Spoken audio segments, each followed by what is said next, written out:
Қайырлы күн достар. Бүгін біз мраморный печеньесін дайындайтын боламыз. Дәмі деген өте керемет. Өзі жұп-жұмсақ. Видеоны соңына дейін көріңіздер, сонда сіздерге түсінікті болады.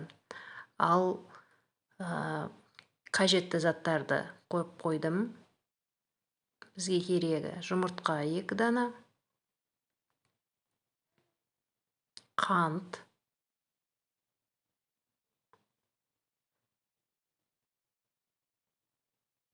разрыхлитель саламыз, және де венчикпен немесе миксермен жақсылап тұрып араластырып аламыз.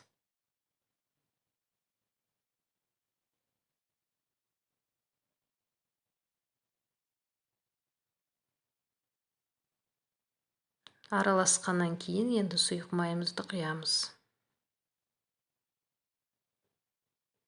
Тағы да араластырамыз. Сұйық майымыз біріккеннен кейін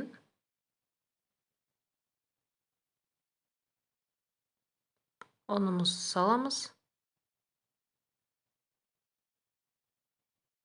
Және какаоны салып, жұмсақ қамыр илейтін боламыз. Мынандай жұмсақ қамыр шығады. Осыны целлофанға немесе мен сияқты пищевой пленкаға салып, мұздатқышқа немесе холодильникқа 10-15 минутқа қойып қоямыз.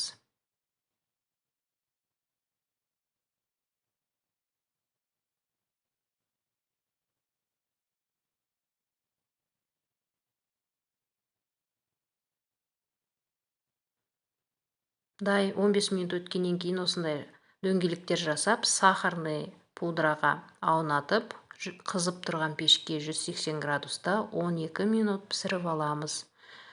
Барлықтарыңызға ас болсын.